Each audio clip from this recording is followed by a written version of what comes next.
medyo masikat ng araw dito sa pinaka-tuktok.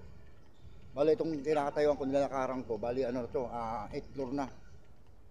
Ito yung pinaka roof deck nila.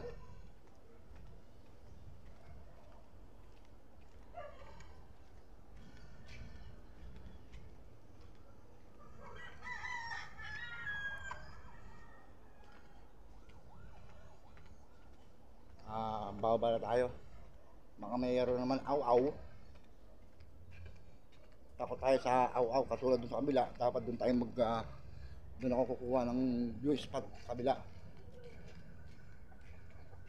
Baka may aw-aw. O, sige, ganyan, bababa ulit tayo. May mga aw-aw na rito. E sa kabila, doon tayo dumaan sa kabila. Yun. Kaya sinasabi ko letter H. Ayan. Letter H. Dito naman tayo sa kabila. Dumaan. Papunta naman dun sa court. Ano sa baba yung court na pininturahan nila na Kobe Bryant. Papala muna tayo. Maraming salamat po sa inyo sa pagtanggap sa akin. Salamat kasi marami ng ano dito na naganap. Hindi ko na ikikwento. Ito yung covered court. So ba? Mamaya na baka mahulog yung cellphone ko. Hindi na ako makapag-content na wala na akong pambili. So ba tayo?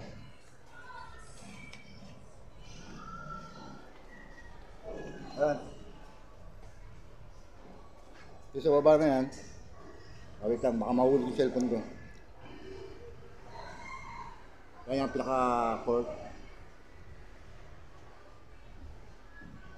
Okay ba? Kobe Bryant. So pinaka-baba yun, pinaka-ground floor kung saan tayo nang galing kanina. Excuse me po. Pababa na tayo ng pababa. Hindi na tayo pupunta nung kaya may stresses, baka magambala siya, kasi sabi na istorbo naman kayo, papahinga, alaga pa. Maganda yung hindi rin tutuloy. Baka siguro sa mga ibang araw, baka ma-interview natin si mga kapatid.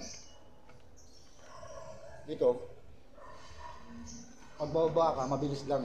Pero pag-aakit ka, dito malapit tayo sa kabilang court.